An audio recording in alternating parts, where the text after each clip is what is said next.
준비되셨습니까? 네. 첫 번째 발제 말미에 제가 갑자기 각이 떨어져서 이게 눈이 침침해지니까 15시를 5시로 읽었습니다. 두 번째 발제도 저의 원활한 진행을 위해서라도 칼같이 휴식 시간을 지키도록 하겠습니다. 그래서 4시 50분에 끝내도록 할 것이고요. 두 번째 발제, 경동현 우리신학연구소 연구실장님을 모시고 대항공론장과 한국천주교회 공동체 운동의 통합적 전망 연구를 주제로 발표를 진행하도록 하겠습니다. 우리 연구실장님을 연단 앞으로 모시도록 하겠습니다. 박수로 맞이해주시기 바랍니다.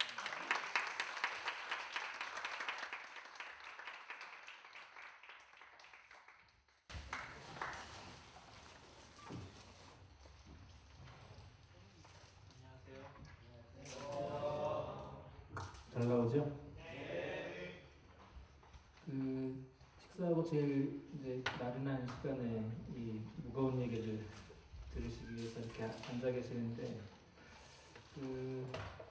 제가 광주를 다녀갔던 게 망월동 미역을 이렇게 처음 왔던 게 아마 첫 방문이었던 것 같은데, 그 대학교 1학년 때 89년도였었는데요. 딱 30년 됐네요, 벌써. 청주에서 그때 학교를 다니고 있었는데, 청주 외곽을 이제 빠져나오는 버스 안에 저희 같이 광주를 방문하기 위한 이 선후배 친구들이 같이 버스를 타고 있었는데, 경찰이 검문을 하더라고요. 그래서 버스 안에 들어와서 다른 사람 다 제끼고 저한테만 이렇게 신분증을 보여달라고 했던 기억이 났어요. 제가 데모 잘하게 생겼습니까? 그래서 그때 와서 광주 거의 다 왔을 때 기차를 타고 내려왔었는데, 그때 지역별로 다 대학생들이 많이 기차를 탔었던 것 같고, 중간에 기차를 중간에 세워서 여기 아닌 데서 세워서 철조망을 넘어서 이렇게 어떻게 하다가 망월동묘까지 갔던 기억이 나는데, 그 뒤로 한 3-4번 정도를 도왔었던 것 같고, 지난 13일날 39주년 광주 39주년 미사 때 광주 정평이에서 초대를 해주셔가지고 낮에 이제 강의 듣고 망월동묘 갔다가 가톨릭 기록관 갔다가 이제 저녁에 미사까지 하는 프로그램을 하신다고 해서 발표 앞두고 왠지 한 번 더 가야 될 것 같은 이 느낌적 느낌 때문에 지난주에 한 번 더 다녀갔습니다. 30년이 지나고 벌써 40년이 가까이 되는데, 이 광주에 대한 이야기들이 계속 회자가 되고, 회자가 되는 것이 해결, 진상규명 뭐 이런 쪽이 아니라 계속 왜곡되고 폄훼되는 쪽으로 자꾸 얘기되고 있는 현실이 너무 가슴이 아프고, 그런 현실에서 제가 오늘 이제 발제를 할 내용은 이 진실에 대한 이야기 이면에 광주에서 당시에 해방 광주 절대 공동체라고 했던 그 당시에 광주의 모습을 오늘 교회가 어떻게 복원할 수 있겠는가에 대한 데 초점을 좀 두고 이야기를 좀 풀어볼까 합니다. 제 논문 제목이 굉장히 어렵습니다. 이 대항공론장과 한국천주교회 공동체 운동의 이 통합적 전망이라고 하는 제목인데, 5.18 공론장의 교회화를 위한 또 성찰이라고 또 부제가 붙어 있습니다. 시간을 좀 절약하기 위해서 저도 읽어가면서 말씀을 좀 드려보도록 하겠습니다. 69쪽 맨 밑에서 두 번째 줄부터 한번 읽어볼게요. 공교롭게 원고 청탁을 받았던 지난 2월 초순은 이 5.18 망언이 뉴스의 주요 키워드로 언론 보도를 장식하고 있었습니다. 항쟁이 일어난 지도 벌써 40년이 지나고 95년 5.18 특별법으로 진상규명과 명예회복이 이루어진 것도 25년이 되어가는데, 광주를 둘러싼 왜곡과 폄훼는 여전히 사실처럼 유포되고 있습니다. 한국 현대사에서 독재정권에 저항한 대표적 시민운동으로 꼽는 4.19, 5.18, 60민주항쟁 가운데서도 유독 의도적인 왜곡과 폄훼가 5.18에 집중되는 이유는 정치 지형에 큰 전환을 가져온 다른 두 사건과 달리 5.18은 내란을 일으킨 전두환 신군부에게 참혹하게 진압되고 이후에도 진실규명이 불가능할 정도로 일방적 탄압을 받았기 때문입니다. 나아가 이러한 왜곡과 폄훼는 1980년 광주 민중항쟁 이후 한국 사회가 저항하며 물리치고 넘어서고자 했던 대상이 어느 면에서는 당시보다 더 잔인하고 교묘한 방법으로 오늘날 우리 사회를 지배하고 있기 때문에 자행되는 일이기도 합니다. 이런 점에서 39년 전 5월 광장의 시민들이 신군부 세력에 맞서 이루고자 했던 공동체상을 오늘의 시대정신으로 새롭게 되살려내는 일, 이 국가와 지역국 공동체는 물론이고 이 교회 공동체도 위기라고 하는 그 오늘의 현실에서 저희 천주교회가 교회 차원에서 할 수 있는 일이 어떤 일이 있을지를 한번 모색해 보는 것이 이 글의 주된 관심사입니다. 이 5.18 공론장이라고 하는 그 공간 안에서 교회가 어떤 일을 했는지를 잠시 보도록 하겠습니다.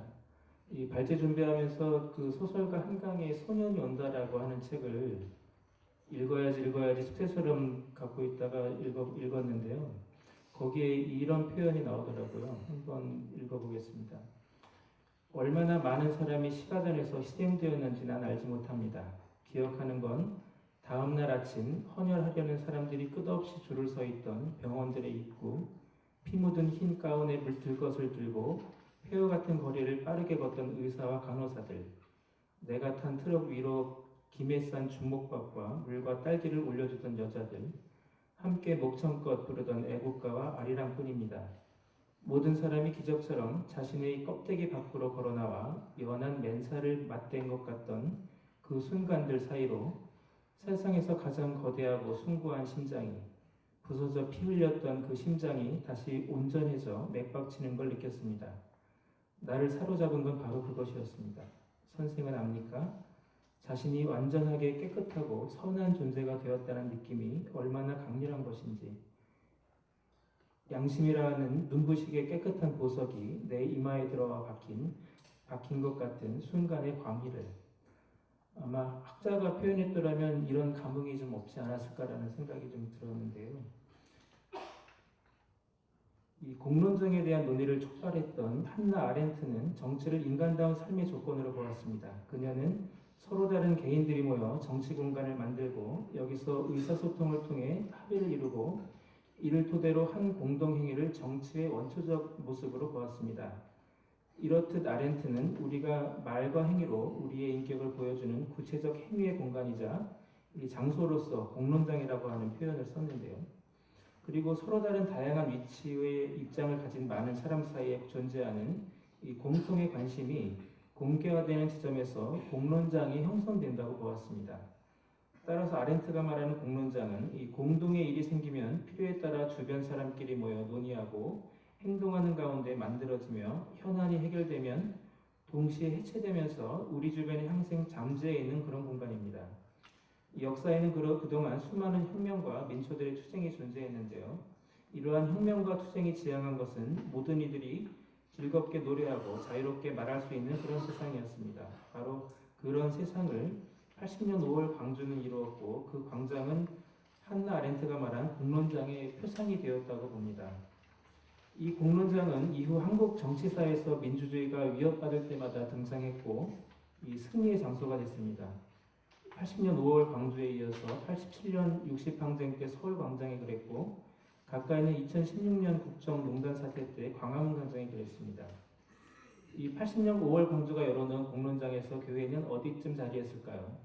5.18 관련 연구가 가운데 일반적인 역사, 정치, 사회학 분야의 연구 성과를 제외하고 5.18과 한국천주교에 국한해서 보면 이 5.18 광주민중항쟁 운동 당시 참여자들에 대한 회고와 단상, 그리고 종교, 주로 이제 천주교 관련된 이 종교와 민주화 운동의 동학, 교회의 사회 참여라는 주제 아래 그 종교 사회학적 관점 그리고 신학적 관점의 어떤 글들이 주로 이제 있었습니다.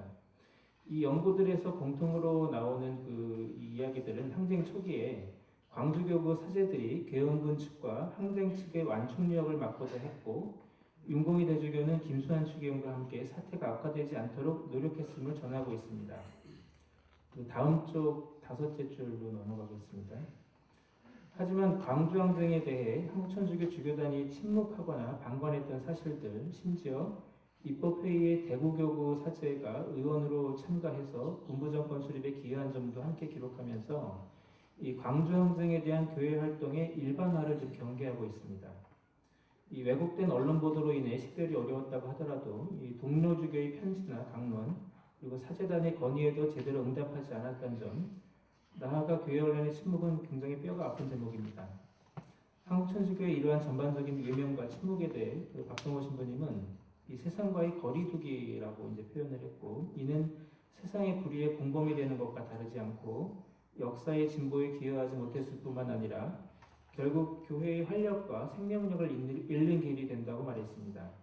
나아가 민중의 고통에 함께하는 교회의 모습보다는 그 침묵하거나 소극적인 태도와 외면, 나아가서는 거리두기의 분위기가 압도하는 현실을 전하면서 이 교회의 합의체 정신과 개별교회의 독립성에 관해 성찰할 것을 주문합니다. 이 당시 교회들이 이렇게 교구 독립성 뭐 이런 이야기들을 하면서 일종의 이제 핑계를 댔던 것에 대한 이 성찰에 대한 요구인 것 같습니다. 맨 밑에서 두 번째 줄로 넘어가세요. 1980년 5월 광주의 시민들이 열어놓은 공론장은 열흘 남짓 광장을 중심으로 존재하다가 사라졌습니다. 이것이 계시로서의 역사였다고 규정한 김상봉 교수는 5.18 시민공동체가 현존하는 모든 국가공동체의 한계를 단숨에 뛰어넘는 전혀 새롭고 완전한 공동체의 가능성을 현실 속에서 계시해 보였다는 점에서 하늘나라의 계시로 이해할 수 있다고 말합니다. 이 40년이 다 되도록 아직 제대로 된 진상규명조차 이루어지지 못한 현실 앞에서 이 진상규명을 강조하는 것은 당연한 주장이면서도 함께 39년 전 광주의 공론장에서 게시됐던 이 공동체를 이루기 위한 노력 역시 병행될 필요가 있다고 봅니다. 이 동전의 앞뒷면처럼 그때 거기의 공동체를 지금 여기에 되살려낼 때 이 진상규명도 더 앞당겨질 것이라고 보기 때문입니다. 이 5.18 공론장과 이거를 이제 대한공동체 운동과 한번 연결해서 그 다음 장에서 좀 이야기를 해볼 텐데요. 75조 그 6째 줄로 넘어가서 보겠습니다. 이 주류 공론장에 대한 저항 혹은 대안의 의미로 사용하는 대한공론장이라고 하는 개념은 이 사회적 수준에서 교회 공동체가 나아갈 방향을 모색할 때 시사하는 바가 있습니다. 이 기본적으로 대한공론장은 보편적 공론장에 대한 대응적 의미로 나온 개념입니다. 그 정치 철학자인 낸시 프레이저는 이 보편적 공론장에서 참여가 배제된 이들이 모여 그들 자신의 방법대로 토론하고 여론을 형성하는 복수의 공론장이 별도로 존재한다고 보고 이것을 그 대한공론장이라고 정의를 했습니다. 다음 장 5째 줄로 넘어가겠습니다. 이런 이 대한공론장이라고 하는 이런 맥락에서 교회사를 돌아보면 이 수도원 운동도 일종의 그 대한공론장 역할을 했다고 볼 수 있지 않을까 싶습니다. 이 콘스탄티누스 시대 이후에 그리스도교가 사회적 약자에서 강자로 소수자에서 지배자로 거듭남에 따라 초기의 정체성을 잃기 시작을 했습니다. 그리스도교는 유다교가 걸었던 것처럼 국가의 종교가 되고 지배계층의 종교가 됨으로써 예수운동이 가졌던 본 모습을 조금씩 잃어버렸습니다. 수도원운동은 이러한 타락 과정에서 예수 그리스도가 설파했던 복음의 메시지를 회복하기 위한 운동으로 나타났습니다. 초기 교회가 가졌던 이 정체성을 다시 회복함으로써 예수가 설파한 복음에 기반한 그리스도교의 본 모습을 복원하려고 한 것입니다. 수도원운동은 교회가 타협하는 세상과 결별을 의미했습니다. 그들은 세상에서 주어진 모든 혜택을 포기하고 스스로 금욕적 생활을 선택함으로써 그리스도교의 종교적 원형을 구현하고자 했습니다. 이 사회재산의 포기와 공동생활의 원칙은 세상과의 결별을 상징하는 결단으로 나타났습니다. 이들은 하느님 나라가 요구했던 철저한 윤리 준수와 최소한의 물질적 여건 속에서 살고자 했습니다. 수도원운동이 갖는 이러한 지향성은 이미 사막의 은수자들에게서 시작되었고 이들은 이미 변화된 교회의 현실에 직면해 스스로 그리스도교의 종교적 경험이 요구하는 삶을 살고자 했습니다. 이를 위해 세상을 등지고 사막으로 들어갔고 수도원운동은 이러한 개인적 움직임들이 집단화된 형태로 나타나는 것이라고 봅니다. 이 외에도 그 이후에 이제 그 역사 안에서 그 종교개혁 급진파들의 이야기들도 이제 그 뒤에 조금 대한공론장의 사례로 예를 좀 적어놓고 있습니다. 78쪽 그 중간 문단으로 넘어가 보겠습니다. 그 수도원 운동은 물론이고 그 종교개혁 급진파들의 공동체 운동은 당대의 지배적 공론장을 형성했던 그 가톨릭 교회와 종교개혁 주류 세력에 대항해 초대교회의 이상을 회복하기 위한 대항 공론장의 성격이 있습니다. 그것은 교회의 원초적 기억인 공동체의 회복을 의미합니다. 이런 맥락에서 5.18 시민 공동체가 보여준 공론장은 당시 신군부의 그들에 의해 장악된 주류 공론장의 한계를 단숨에 뛰어넘는 전혀 새롭고 완전한 공동체의 가능성을 보여주었다는 점에서 이 대한공론장의 성격을 지닌 것으로 볼 수 있습니다. 그렇다면 한국천주교회는 이러한 대한공론장 형성을 위해 오늘날 어떤 노력을 해야 될까? 이를 위해 우리 사회의 다양한 영역에서 행해지고 있는 이 대한공동체 운동에 주목하고자 했습니다. 이 대한공론장 형성의 연결고리로 이 대한공동체 운동에 주목한 이유는 무엇보다 주류 공론장에 대한 저항 혹은 대안의 의미로 사용하는 이 대한공론장의 성격을 이 대한공동체 운동이 지녔다고 보기 때문입니다. 그리고 둘째로 이 대한공동체 운동이 근대화 과정의 산업화, 도시화로 해체된 이 공동체적 삶을 이 시대에 되살리고자 하는 이 공공성을 전제로 한 운동이라고 보았습니다. 그리고 세 번째는 대한공동체 운동에서 영성적 측면은 이 공동체를 유지하고 발전시키는 이 핵심 축이기 때문입니다. 이 초대교회에서 출발해 수도원 운동, 종교개혁 급진파, 청교도 혁명에 이르는 이른바 이 그리스도교 유토피아주의의 근간은 이들의 영성적의 힘이 있다고 봅니다. 그리고 마지막으로 5.18 당시 광주 시민들이 신군부 세력에 맞서 이루고자 했던 공동체성을 이 오늘의 시대 정신으로 새롭게 되살려내기 위한 방안이 이 대한공동체 운동에 있다고 보기 때문입니다. 다음으로 그 대한공동체 운동의 형성과 전개 과정에 대해서 한번 보도록 하겠습니다. 그 80쪽의 그 두 번째 문단 보겠습니다. 두 번째 문단의 두 번째 줄에 그 대한공동체는 그 기존 사회나 국가가 요구하는 삶의 양식과 논리에 저항하고 그 비판하면서 그에 대한 대안적 삶의 방식을 모색하고 실천하는 공동체 또는 그것을 추구하는 운동을 말합니다.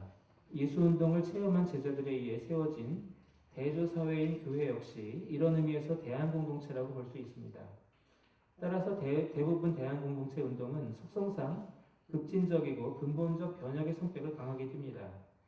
이 대한공동체 운동의 유형은 다양한데요. 16, 17세기에 추구된 이 종교적 이상에 따라 유럽 및 북미 지역으로 추구된 대한공동체 운동들에서 시작해 19세기 후반 및 20세기 초반의 근대 산업 자본주의 확산에 대한 이 강력한 비판에서 시작된 이 급진적 대한사회 운동들이 있고, 그리고 2차 세계대전 이후 서유럽과 북미를 중심으로 추구된 이 반문화 기치를 표방하는 대한공동체 운동 등이 있습니다.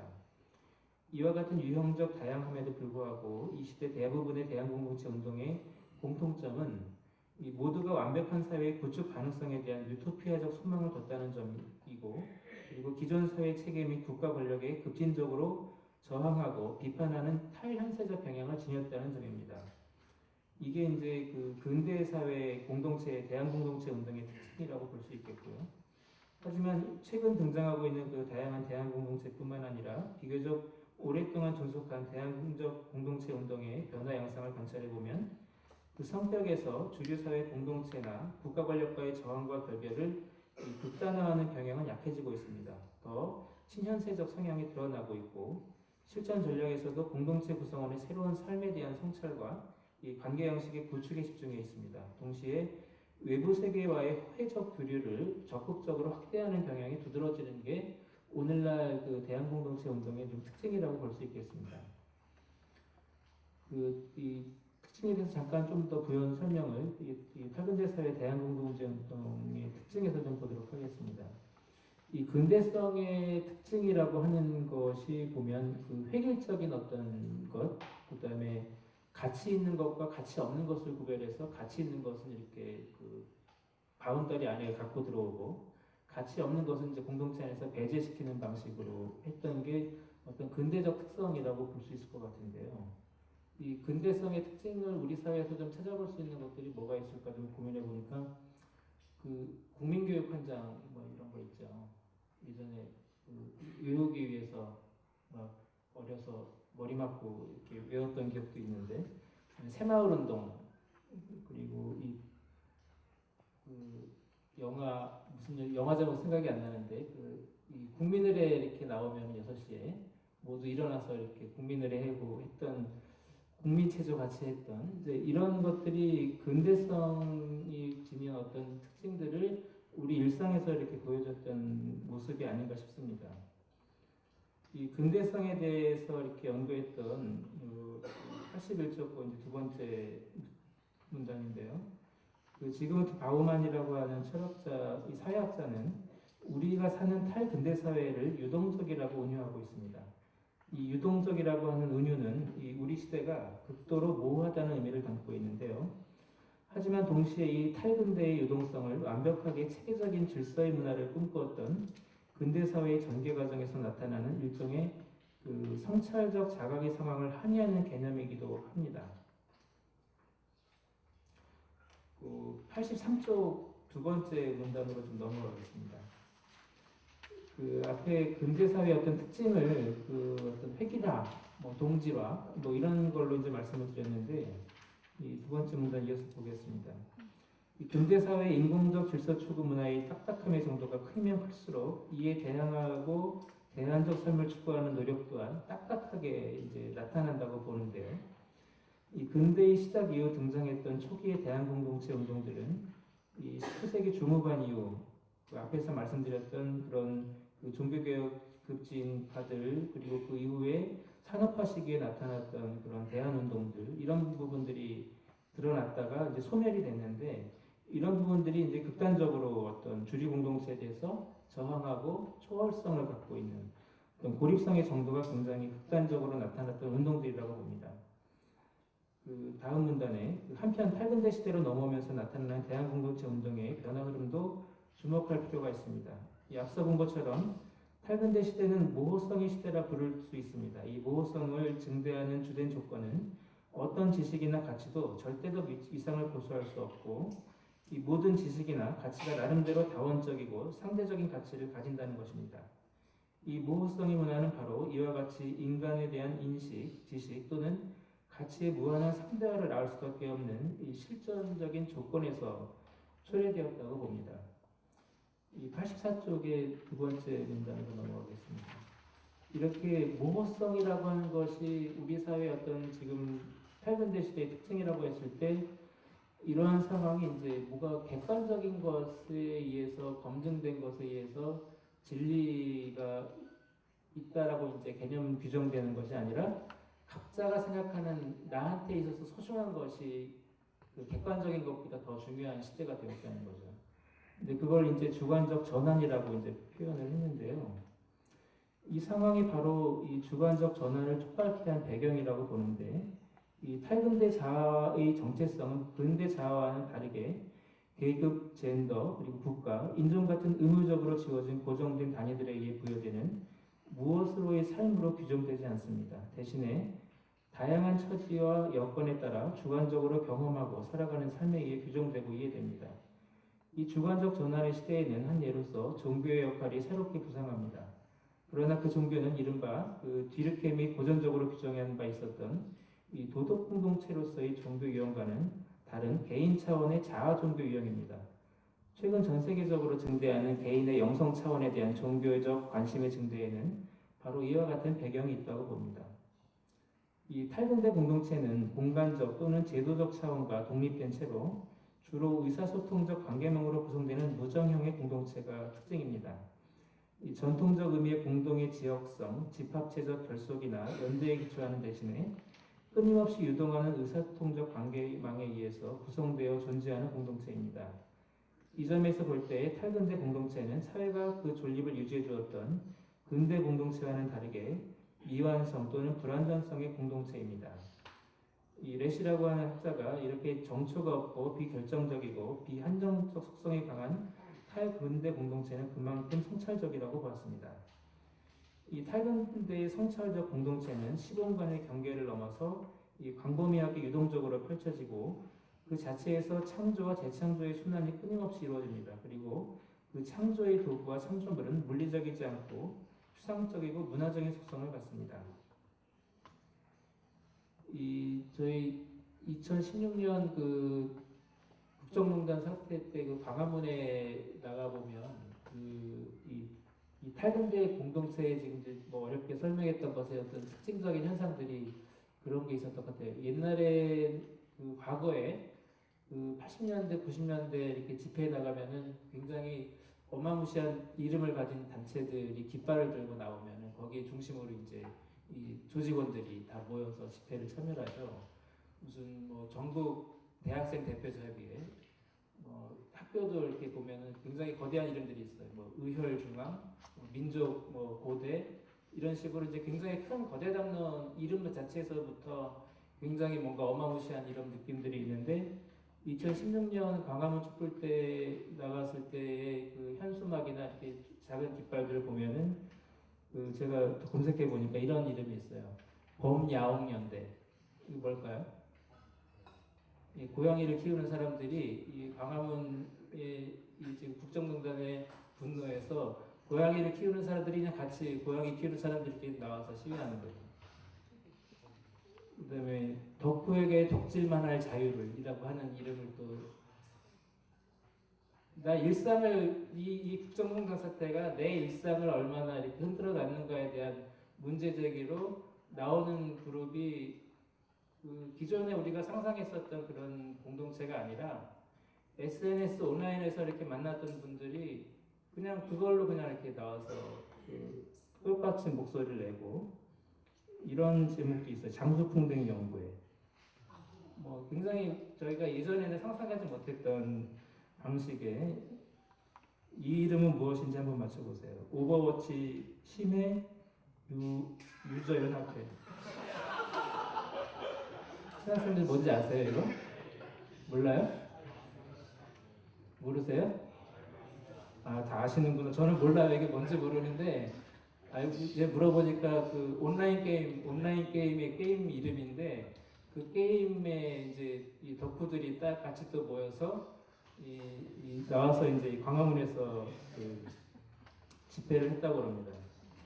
그러니까 이런 것이 보면은 이제 옛날에 굉장히 이렇게 오프라인 중심으로 큰 이야기들을 중심으로 모였다라고 한다면 요즘은 굉장히 이 자기 일상하고 연결된 나한테 소중한 것이 정말 소중한 것이라고 하는 거죠. 그래서 이 덕후라고 하는 말도 옛날에는 없었던 일이 이제 표현들이 생겨난 것이고, 그래서 이렇게 달라진 어떤 상황에서 이 공동체라고 하는 것의 의미도 굉장히 이제 많이 의미가 좀 달라졌다라고 하는 것을 전제로 좀 이 탈근대 시대를 좀 이해할 필요가 이제 있다라고 하는 것이죠. 그 85쪽의 그 두 번째 문단으로 넘어가서 보겠습니다. 이렇게 볼 때 오늘날의 대안의 의미는 이 공동체에 관한 한 자본주의 체제나 국가제도 권력에 대하여 극단적 의미의 탈현세적 삶을 추구하지 않고 그 본래 우리 스스로가 가지고 있었지만 주변화되고 상실됐다고 여겨지는 본성을 회복하고 그에 조응하는 개인적 및 집단적 삶의 유형과 정치학을 실천적으로 추구하는 것을 의미하는 개념으로 바뀌어가고 있습니다. 그에 따라 이념적 및 실천적 측면에서 이 초월성, 저항성, 이 고립성의 정도도 낮거나 거의 드러나지 않은 쪽으로 변화하고 있고, 이러한 대안 개념의 전환은 그 80년 5월 광주 시민들이 꿈꾸었던 그때 거기에 공동체적 이상을 이 지금 여기로 되살려낼 때 저희가 중요하게 고려해야 될 어떤 한 식별 기준이라고도 이제 생각이 듭니다. 그 5장의 그 대한공동체 운동의 유형은 이게 이 공동체의 유형에 대해서는 이게 아까 말씀드렸던 근대 시대의 그 종교 베이스를 둔 그 공동체 유형과 그다음에 그 근대화 산업화 자본주의 시대에 있었던 이 유럽에 있었던 그런 공동체들이 실제적으로는 종교 베이스의 그 공동체들을 제외하고는 이제 시도됐다가 이제 이제 실패한 사례들이 있기 때문에 그 유형까지 다 일일이 설명드릴 필요는 없을 것 같고요. 이 부분은 좀 넘어가고 87쪽에 그 두 번째 문단 부분만 잠깐 보고 넘어가도록 하겠습니다.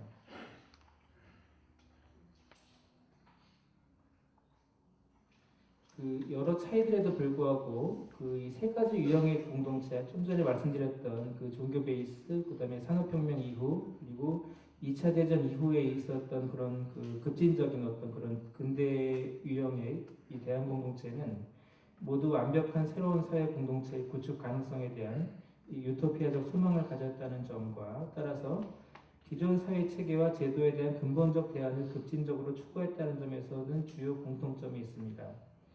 이런 이유로 이때에 출현했던 공동체들이 근대적 근대형 대한 공동체라고 이제 볼 수 있겠고, 하지만 80년대, 90년대를 거치면서 이른바 이 탈근대적 상황이 형성되고 스스로 변화를 시도하는 기존 대한 공동체들과 특히 90년대 후반 이후 시민사회 영역이 폭넓게 시도되고 있는 이 대한 공동체 운동들은 그 이념적 및 실천적 지향성의 측면에서 근대형 대한 공동체 운동들과 그 큰 차이를 보이고 있다라고 하는 점입니다.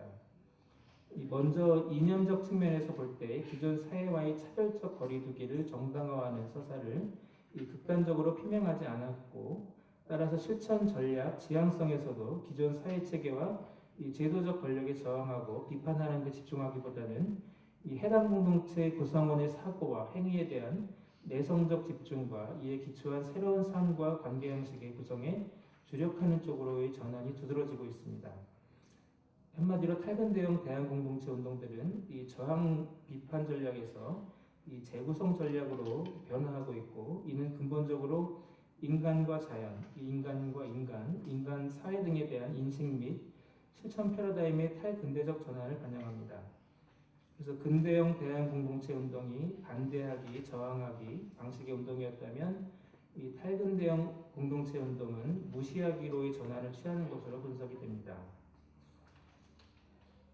다음으로 89조 이 한국천주교 운동의 통합적 전망이라고 하는 부분을, 이런 그 대한공동체 운동의 흐름과 변화적인 어떤 탈근대 운동의 특징들을 염두에 두면서 오늘날 그 한국천주교 공동체 운동을 좀 잠깐 들여다보려고 합니다. 앞서 보았듯이 오늘날 대한공동체 운동의 이러한 특징들을 고려하면서 한국 천주교회로 눈을 돌리면 이 같은 공동체를 말하고 있지만 이 사회에서 얘기하고 있는 대한공동체 운동과 교회에서 말하는 공동체 사이에 이 상당한 간극이 존재하고 있다라고 하는 점을 보게 될 것입니다. 그 문자가 대한공동정의 연결고리로 제시한 대한공동체 운동이 지닌 의미를 이 사회교리의 원리를 통해 분석한 박동호 신부님은 이상과 현실 사이에서 비롯한 이 간극에 대해 교회의 근본적 전환을 통해 극복하자고 이야기를 하고 있습니다. 여기서의 근본적 전환은 이 세상을 대하는 교회의 이분법적 태도의 변화와 신학적 성찰 방법론 개발을 말하는 것입니다. 또한 이 글과 유사한 문제의식으로 5월 광주 공동체의 가치가 오늘날 광주 시정에서 어떻게 실현되고 있는지를 고찰한 김희송은 5월 광주 공동체의 현재화는 5월 광주 정신의 가치를 삶의 공간에서 구현하는 것이고, 구체적으로는 호의 원리에 기초한 사회적 경제가 5월 광주 정신의 가치를 함의하고 있다는 점에서 현재화의 방안으로 주목하는 하나의 대안이라고 이야기를 했습니다. 이 보다 구체적인 사례를 통해 교회의 과제를 제시할 수도 있겠지만, 그 근본적인 해법의 모습을 위해서는 이 교회 공동체 운동을 바라보는 인식의 전환과 쇄신이 전제된 어떤 통합적 전망이 좀 저는 필요하다고 봤습니다. 제가 이 부분을 박사 논문에서는 그 사례로 얘기했던 게요. 그 범교회적 차원에서 지금 이제 저희가 25년 넘게 추진하고 있는 소공동체 운동이 교회 안에서만 머무는 이유가 무엇인가에 대한 이제 문제 제기와 교회 밖의 시민사회와 조금 소공동체 운동을 이렇게 연결고리를 가질 수 있으면 어떻겠는가라고 하는 이러한 제안을 좀 했었고, 그리고 그 필리핀 인판타 교구의 그 참여교회 모델로 이제 운영됐던 교구 운영의 사례, 그 안에서 이 신자 양성을 어떻게 하고 있고 그 양성된 신자들이 교구 사목 시스템 안에서 어떻게 이 일꾼으로 이제 살고 있는가에 대한 것을 이제 보면서 그런 모습들이 그 지역사회 안에서 이 교회 모습의 어떤 하나의 모범 사례로 이제 얘기를 했던 게 있었고, 그리고 하나는 의정부 교구의 그 논문 쓸 때 이제 그 김기봉 신부님이라고 이제 그 전국성당의 어떤 주임 신부님이신데 거기서 그 협동수도 운동을 하면서 본당 중심으로 이 전국 지역의 이 주민들하고 같이 협동조합을 여러 개를 이제 같이 만드는 과정을 이제 보면서 그 사례를 좀 소개를 했었어요. 그래서 그 사례는 사실 지금 현재 진행되고 있는 과정에 있어서 그 사례를 또 여기 갖고 들어와서 또 설명드리면 너무 이제 내용이 길어지기도 하고 중요한 것은 그런 어떤 사례들이 확장되지 못하고 있는 교회 현실이 무엇인지를 보고 그 확장되지 못하는 그 인식을 어떻게 개선할 것인가의 문제가 저는 더 중요하다고 이제 생각을 해서 이 통합적 전망이라고 하는 표현을 써본 것이기도 합니다. 그 다음 한번 읽어보겠습니다. 오늘날 교회 공동체가 처한 위기 해법 차원에서 볼 때 이 통합적 전망은 크게 두 가지 차원에서 요청됩니다. 첫째, 신자와 수도자, 사제가 함께하는 사목으로 전환하기 위한 비전에 대한 모색입니다. 이 비전은 제2차 바티칸 공의의 정신 핵심 개념인 하느님 백성의 교회론과 최근 국제신학위원회가 말하고 있는 이 시노달리티, 공동 합의성, 이 대전교구 시노드 문서는 공동 식별이라고 이제 번역을 했던데 아직 이 주교회의에서 이 최종 번역 문서가 좀 안 나와서 이 시노달리티를 뭐로 할지는 아직 좀 통일이 안 됐지만 여기서는 공동 합의성이라고 하는 표현으로 써봤습니다. 이 프란시스코 교황은 취임 이후 줄곧 가난한 이들을 위한 가난한 이들의 교회, 이 아전병원으로서의 교회 등 새로운 교회에 대한 상상력을 불러일으키는 용어를 유행시켜 왔습니다. 최근에는 함께 걷는 여정으로서의 시노드 또는 시노드로서의 교회, 또 그 과정으로서의 공동합의성이라는 말을 강조하고 있고 평등한 친교 공동체로서의 합리적 교회상을 제시하고 이를 위한 개혁 조치를 진행 중입니다. 이 프란시스코 교황은 하느님 백성이 지닌 신앙 감각에 대한 깊은 신뢰를 바탕으로 배우는 교회가 되어야 함을 강조하고 있습니다. 교계가 하느님 백성의 신앙 감각에서 배우는 것을 기꺼이 받아들이면 성직자와 더불어 토론하고 함께 의사결정을 내리는 합리적인 교회로 발전해 나갈 수 있다고 봤습니다. 이처럼 함께하는 사목에 대한 비전은 1980년 5월 광장에서 이 자유롭게 발언하고 참여와 경청을 통해 함께 결정했던 시민공동체의 정신을 교회가 계승한다고 할 때 그 기본 전제에 해당하는 이야기입니다. 둘째는 이 세상 속의 교회 공동체라는 의미에서 이 지역사회와 분당을 아우르는 통합적 비전을 모색하는 일입니다. 사실 이 두 번째 전망은 첫 번째 함께한다라고 하는 어떤 전망보다 노력과 시행착오가 더 필요할지도 모르겠습니다. 이 두 번째 전망과 관련해서 많은 사목자들은 교회와 세상 사이의 경계를 세우는 데 너무 익숙하기 때문입니다. 곧 제도로서의 교회와 세상을 구별하여 그 경계를 수호하는 것이 교회의 사명이라 여깁니다. 그리하여 그 경계를 넘나드는 일은 쓸데없는 일이고 불필요한 일이고 여기서는 해당 직무를 맡은 특별한 사람의 일로 여기기 십상입니다. 박동호 신부님은 이러한 인식의 전환을 위해서 복음화 사명의 사회적 차원을 이 신학교 양성과정과 커리큘럼 안에 반영할 것을 주문을 했습니다. 이것도 꽤 몇 년 전에 이 자리에서 아마 이야기하셨던 걸로 알고 있는데 광주신학교는 이렇게 이런 부분이 반영이 됐나요? 신학생님도 어떠세요? 안 되고 있어요? 모르겠습니까? 이런 부분도 사실 좀 이따가 터널 때 자유롭게 좀 얘기를 해보면 좋겠다는 생각이 들고요. 그 다음에 그 기존 교회 신학에 대한 신학적 성찰과 함께 사회교리의 원리와 사회생활의 근본 가치와의 실현을 함께 성찰해야 교회의 양적 팽창보다는 세상에서 사회질서의 복음화 과업을 사목자의 사명으로 삼는 일꾼을 양성할 수 있다고 말합니다. 나아가 이러한 전망이 충실하게 적용된 사례로 그 황경원 소장은 아시아 주교회 연합회의 그 아시아 사회사목 연수회 아이사라고 하는 이 프로그램의 사례를 좀 소개했었는데요.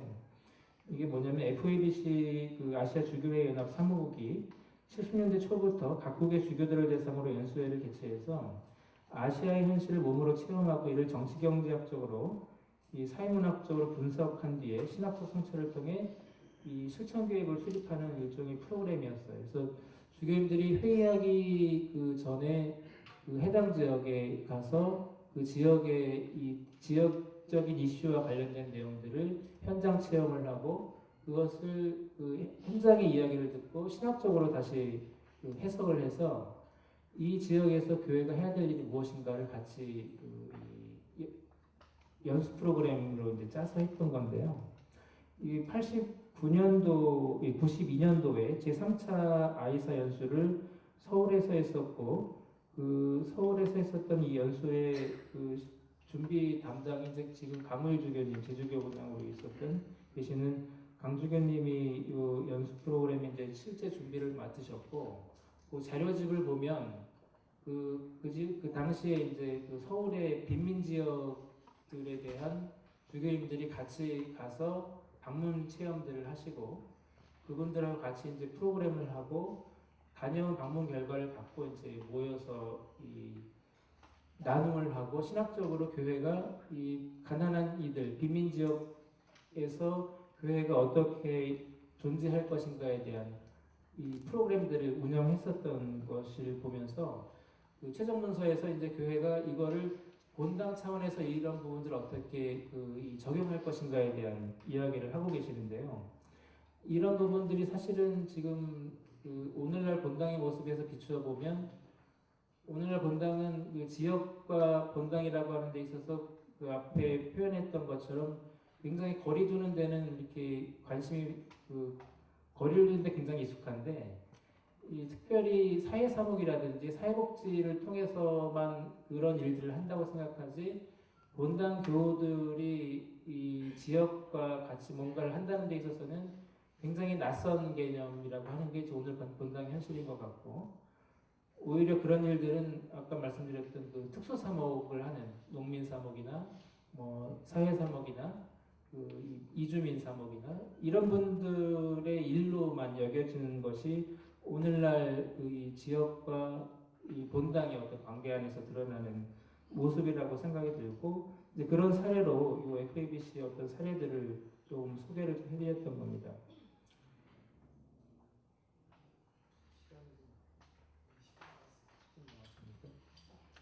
예, 이상에서 지금 이 통합적 전망으로 두 가지를 말씀을 드렸는데요. 함께하는 사목으로서 그 사제 수도자 평신도가 같이 할 수 있는 어떤 인식의 전환과 두 번째로 그 지역과 본당이 같이 이 공동체의 비전을 같이 공유한다라고 하는 차원에서 이 두 가지 전망을 말씀드렸는데 이게 사실은 새로운 얘기는 아닙니다. 새로운 얘기는 아니지만 이러한 전망들을 밑에 근본적인 인식의 어떤 전환들이 되지 않았을 경우에 지금 많은 교구들이 이 신호들을 했고 최근에 이제 그 신호들을 마친 대전 교구까지 치면은 한 7, 8개 교구가 이제 신호들을 했었는데 이 얘기는 아까 논평문에서도 이제 우리 김일두 신부님이 얘기를 하시겠지만은 굉장히 오래전부터 해왔던 이야기들이거든요. 평신도들이 같이 함께 해야 된다는 얘기를 저 한 3, 40년 전부터 이렇게 제2차 바티칸 공의 이후에 그다음에 저희 한국교회 안에서 보면은 200주년 사목회의 의안이 나왔던 1984년 그 전으로 나왔던 자료들에서도 보면 계속 그 얘기를 반복을 하고 있는데 말로는 문헌에서는 이제 나오지만 실제 그 사목 현장에서 적용되지 않고 있다라고 하는 게 이제 어려움인 거죠. 그래서 요즘 나오는 현상들을 보면은 제가 이제 이해하기로는 이런 어려움들에 대해서는 이제 해결의 가망이 별로 없다고 보시는 것 같아요. 교회가 바뀔 수 있겠는가에 대한 이 약간 비관적인 어떤 전망들이 더 높아서 그런지 이 부분에 대해서는 이제 이 문헌에서 그냥 얘기하는 것 정도로 말씀을 하시고 구체적으로 시노드나 아니면 이런 방법들을 통해서 교회가 쇄신되는 내용들을 보면 본질적인 이런 어떤 이 동반자 사목 아니면 함께 한다라고 하는 이런 것들은 내버려 두고 구체적인 어떤 프로그램이라든지 어떤 구조를 바꾸는 걸 통해서 하시는데 이것은 지금 30년 넘게 이제 이런 과정을 반복하다 보니까 이것이 어느 정도 지금 이제 한계에 와 있는 것이 아닌가라고 하는 저는 이제 생각을 좀 하고 있고 그런 한계를 좀 넘어서기 위한 고민들이 최근 들어서 조금씩 있는 것 같아요. 그래서 그 부분에 대한 얘기는 이따가 종합 토론 시간에 조금 더 이야기를 좀 나눠보도록 하겠습니다. 마무리를 좀 하고 오면요. 지금까지 1980년 5월 광주에서 시민들이 꿈꾸었던 이 공동체적 이상을 이 주류 공론장에 대한 대안의 의미를 담은 대안공론장 개념과 연결지어서 살펴보았습니다. 아직까지도 진상규명은 물론이고 이 왜곡과 폄훼가 이루어진 현실에서 39년 전 5월 광주가 꿈꾸었던 이 공동체 상을 오늘의 시대 정신으로 살려내기 위해서는 이 대한공론장의 의미를 지닌 대한공동체 운동이 큰 영감을 줄 수 있다고 보았습니다. 나아가 오늘날 대한공동체 운동에 대한 성찰은 이 복음화 사명을 수행하는 데 어려움을 겪고 있는 교회가 쇄신되기 위한 방편이라고도 보았습니다. 밑으로 한 8째 줄 정도 내려가서 보겠습니다. 이러한 시대 상황을 고려하면서 이 교회가 쇄신되기 위한 방안으로 이 대한 공동체 운동을 고민할 필요가 있는데 이 교회 안으로 눈을 돌려보면 이 대한 공동체 운동의 공동체 담론과 이 교회의 공동체 담론과의 상당한 간극을 확인하게 됩니다. 이 간극을 좁히기 위한 방편으로 두 가지 통합적 전망을 제시하였는데 첫째는 이 신자, 수도자, 사제가 함께하는 사목으로 전환하기 위한 이 통합적 비전의 모색입니다. 이 비전은 하느님 백성의 교회론과 이 공동합의성 개념과 연결된 개념이었고요. 둘째는 세상 속 교회 공동체라는 의미에서 이 지역사회의 본당을 아우르는 통합적 비전의 모색입니다. 이 두 비전이 새로운 이야기는 아니지만 이 순례자로서의 교회는 언제나 이 과정상에 있는 미완의 공동체이며 그 완성의 책임이 하느님의 백성인 우리 모두에게 있는 한 이 각 지역 교회의 여정을 멈출 수는 없다고 봤습니다. 따라서 이 교회 공동체가 추진하는 복음화를 향한 노력들이 이 시대적 상황에 걸맞은 복음적 가치의 중심을 잡아주는 힘은 이 지속적으로 끊임없이 연구하고 검토되고 실험될 필요가 있다고 보았습니다. 네, 이상 발표는 여기서 마치도록 하겠습니다.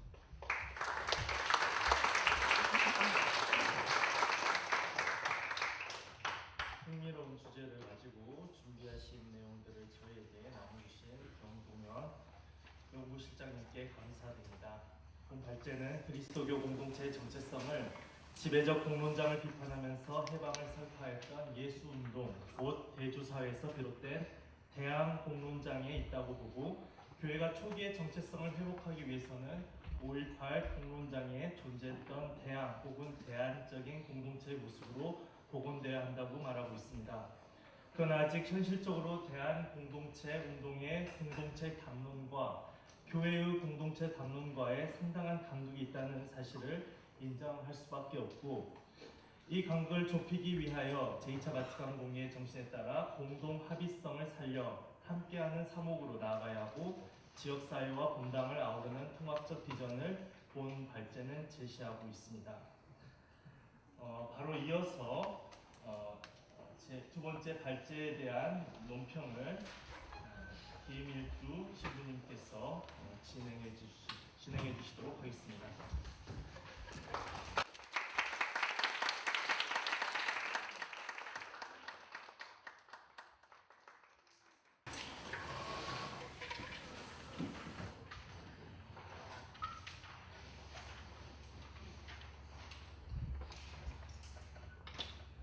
막상 앞에 앉으니까 제가 아시는 분이 80%가 되는 것 같습니다. 논평에 앞서서 발제자님께 진심으로 감사드리고 저는 개인적으로 5월 또 5.18과 관련된 이야기를 들을 때마다 저 자신의 모습을 먼저 봅니다. 특히 올해는 5.18 학술 발표에 논평의 숙제가 맡겨져서 먼저 저 자신을 봅니다. 1980년 저는 초등학교 입학 전에 어린 아이였습니다. 이런 상상을 해봅니다.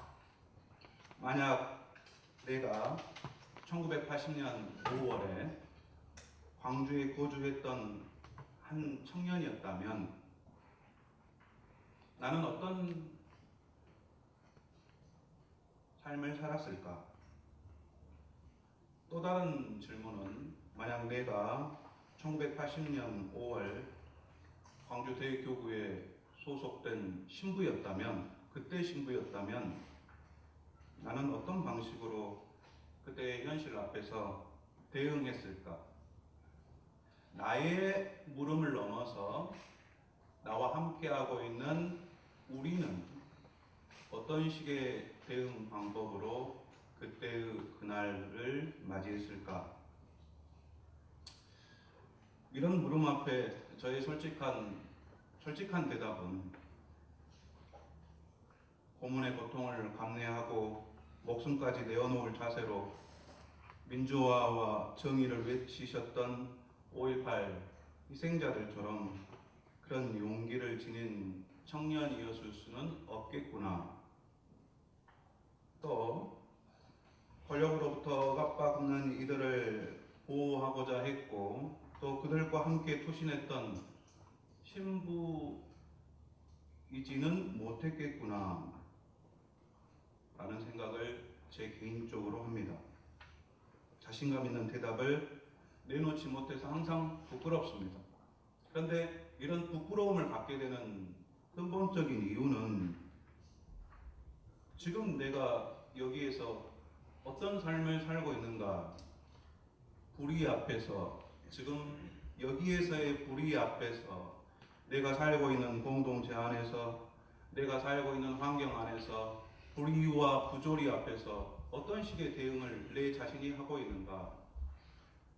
저는 개인적으로 5.18을 기억하라라고 강요하는 것은 5.18 정신에 맞지 않다고 생각합니다. 그런데 굳이 5.18을 기억해야 한다면 그의 방향성은 과거에 이런 일이 있었기 때문에 오늘 우리들이 이런 삶을 살아야 된다라는 그런 방향성을 좀 바꾸어서 오늘 내가 지금 이렇게 살고 있는데 그때 그 당시라면 어땠을까라는 자기 나름대로의 성찰이 필요하다라고 저는 개인적으로 생각합니다.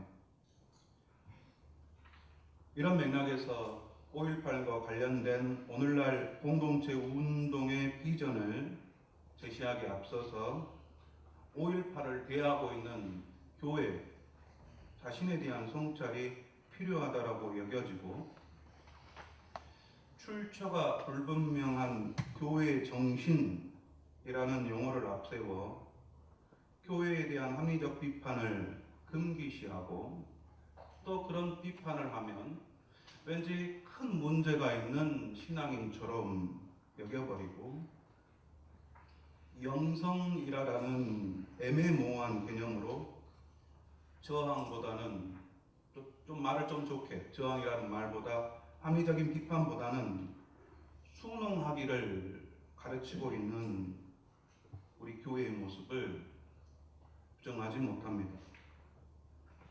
성직자 중심적인 사고 방법으로 깨어있는 신부가 깨어있지 못한 신자들을 잘 이끌고 다스려서 그들에게 사회 참여 의식을 고취시켜야 한다는 의식을 우리 교회가 가지고 있는 줄도 모르겠습니다.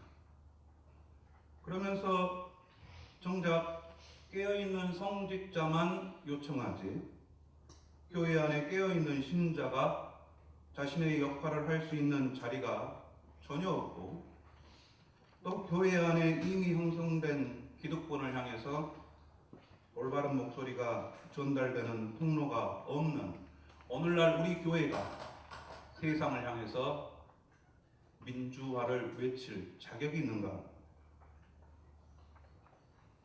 이런 맥락에서 오늘 발표 논문을 이렇게 하신 발제자님께 교회에 대해서 이야기할 수 있는 기회를 마련해 주셔서 진심으로 감사드립니다. 사회 참여 좋다라고 생각합니다. 그러기 전에 교회의 사회 참여가 힘을 얻기 위해서는 교회 내부에 쇄신이 있어야 한다는 것이 논평자인 저의 주장이고, 이를 토대로 5가지의 질문을 발제자에게 하고 싶습니다. 101페이지입니다.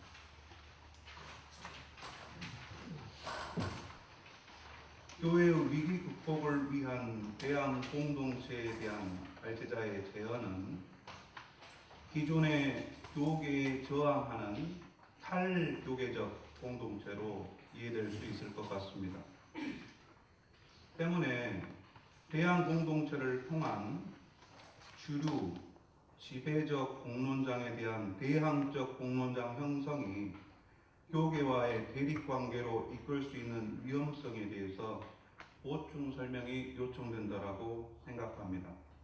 또한 교회란 따로 공동체가 아닌 이미 교회란 단어 안에 공동체라는 의미가 담겨져 있기에 마치 대양 공동체를 통한 교회의 위기 극복이 교회의 원 공동체성을 강조하게 하거나 제2의 혹은 제3의 공동체를 추구하는 형태로 여겨질 수 있다고 봅니다.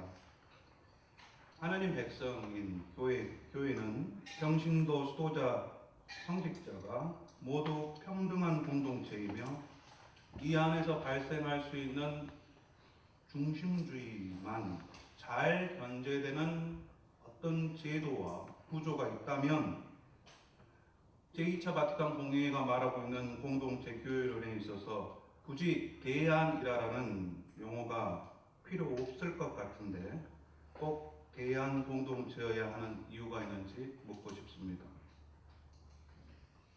두 번째로 발제자께서는 6장에서 교회의 대안 공동체 운동에 대한 구체적인 사례들, 방법론들을 제시하시는 대신에 통합적인 전망 두 가지를 말씀하시기에 앞서서 대한 공동체 운동과 교회에서 말하는 공동체 사이의 상당한 간극에 대한 현실적 인식을 전제로 교회의 근본적 전환을 호소하셨습니다.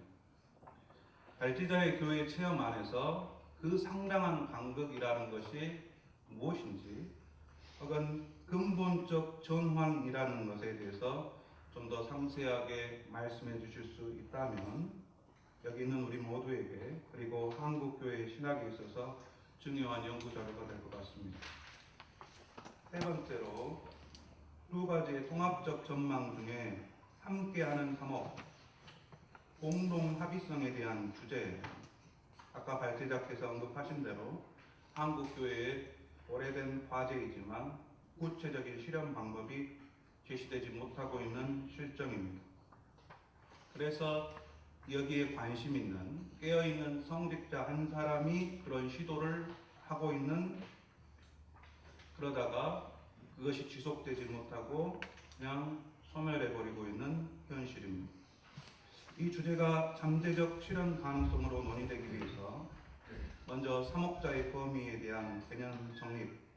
제2차 바티칸 공회에는 사목자란 모든 그리스도교 신자라고 확대하였으나 실제 현장에서 사목자는 성직자, 교구로 본다면 교우장 주교, 본당으로 본다면 본당 신부라고 밖에 단정할 수밖에 없고 그 모든 뿌리는 공동 합의가 아니라 최종 결정자가 성직자이기 때문이라고 밖에 말할 수 없는 현실 앞에서 이런 성직자 중심 교회의 한계를 벗어나기 위해서 보편 사제직과 직무 사제직의 관계, 평신도와 성직자의 명확한 관계 설정, 그냥 두리뭉실한 관계 설정이 아니라 상호 평등을 전제로 서로의 고유한 역할, 진정으로 함께하기 위해서는 서로의 고유함이 있어야 한다라는 면에서 서로의 고유한 역할, 또 교회 운영에 있어서 상호 보완할 수 있는 구조, 기구들이 필요할 것으로 보이는데 이에 대한 발제자님의 견해를 듣고 싶습니다. 네 번째로 두 가지 통합적 전망 중에 두 번째인 지역사회와 분당을 아우르는 비전과 관련하여 과거와 비교할 때 의료, 교육, 복지 등의 세부적인 영역에서 국가나 시민단체의 활발하고 주도적인 관여가 있는 지금의 이 시대에 교회 활동의 다름, 대조성, 정말 모호하게 표출되는 상황임을 인지하면서도 교회가 이 일들을 하려고 한다면 어떤 대조성, 대안성을 모색하는 길이 반드시 필요하다고 생각됩니다.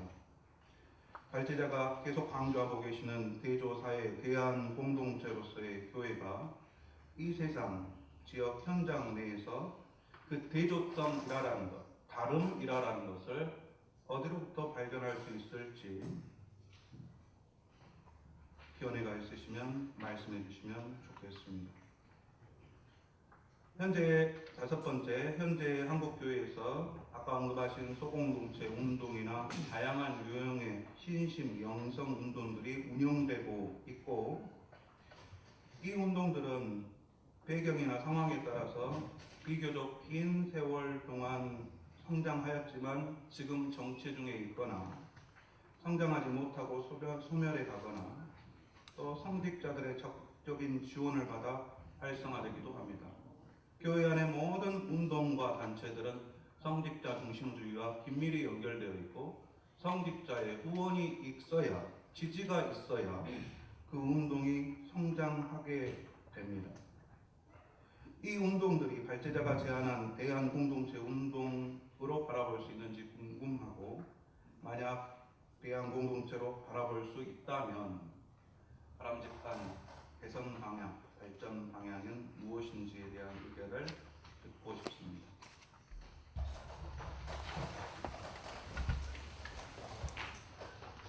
이 질문에 대해서 박수 많이 쳐주시고 50분까지 최대한 이렇게 답변해 주시고 답변을 못한 문항에 대해서는 종합 토론 시간에 이어서 이렇게 해주시면 될 것 같습니다.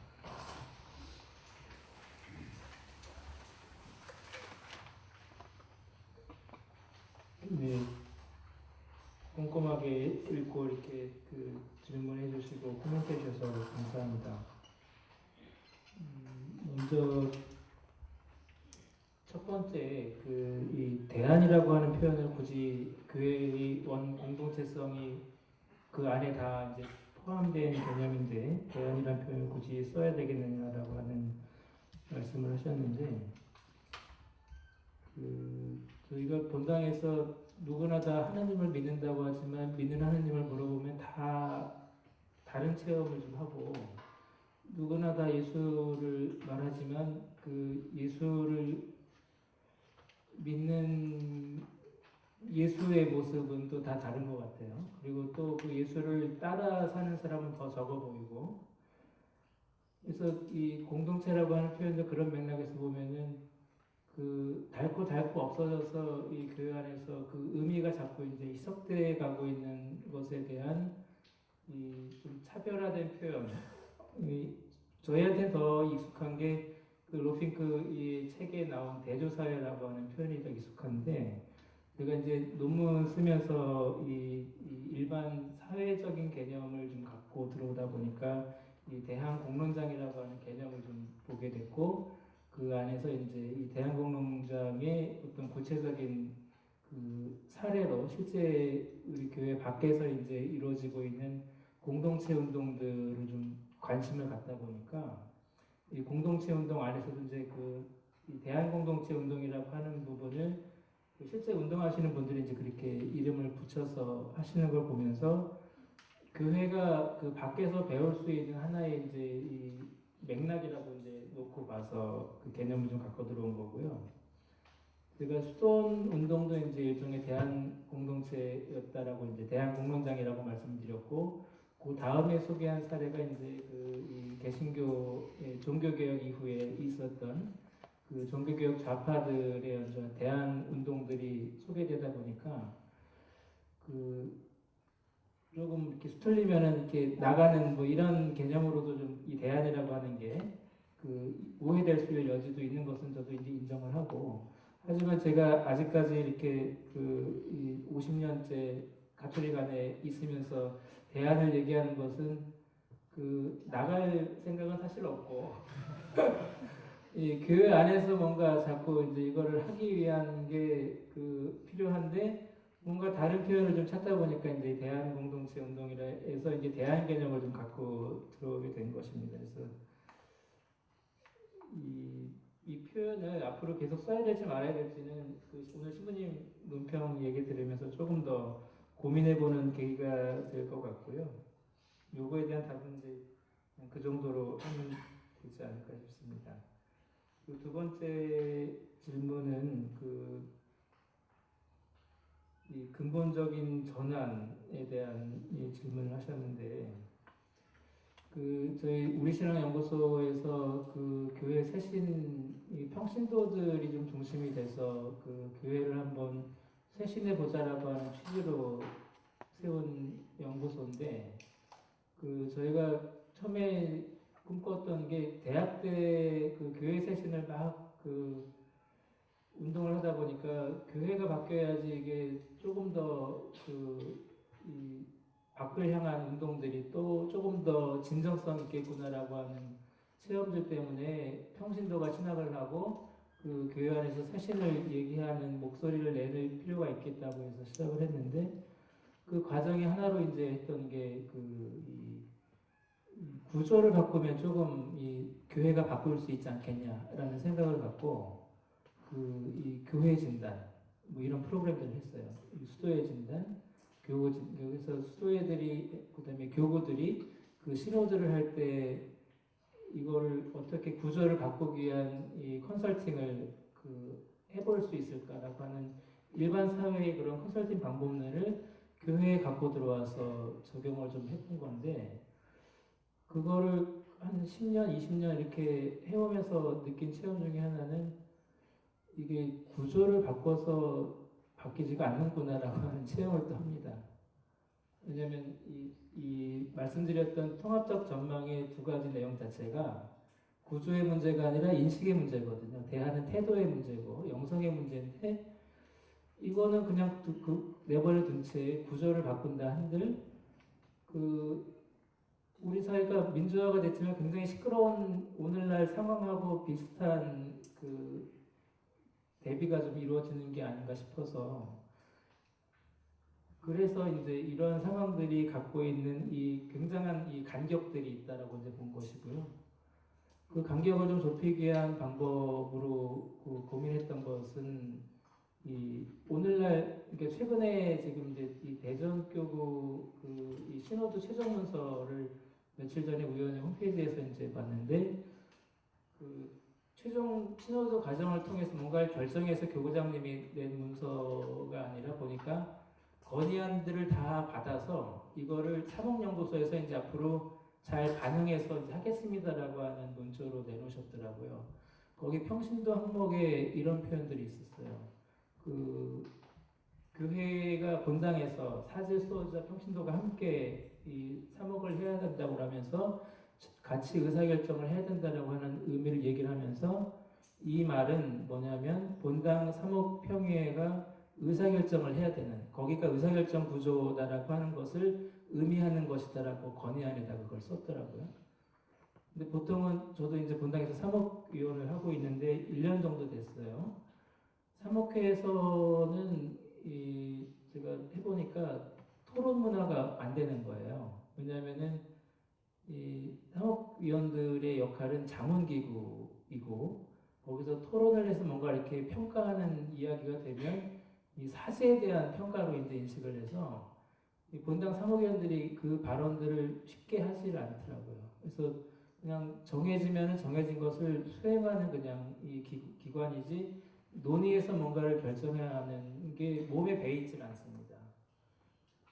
그러니까 이거는 어떻게 보면은 신부님들이 함께하고 싶어도 준비가 되지 않았다, 평신도들이 준비가 되지 않았다고 해서 돌고 도는 악순환의 문제이기도 한데, 인식을 바꾸기 위해서는 결국은 이 평신도들, 사제들이 같이 인식의 전환과 함께, 평신도들 같은 경우에는 이 구조적으로 이 신자 양성과 관련된 고민이 이런 인식의 전망이라고 하는 것 안에서 종합적으로 그 신자 양성에 대한 것이 성찰되지 않으면 이 부분에 대해서는 조금 어려움이 있겠다라는 생각이 좀 들어요. 그래서 최근 들어서 저는 이제 의정부 교구에 있는데, 의정부교구 그리고 수원교구 그다음에 대전교구가 이제 막 통합사목이라는 표현을 쓰고 있는데 제가 이제 그런 것 때문에 여기 이제 통합이라고 하는 통합적 전망이라고 하는 표현을 썼는지도 모르겠는데요.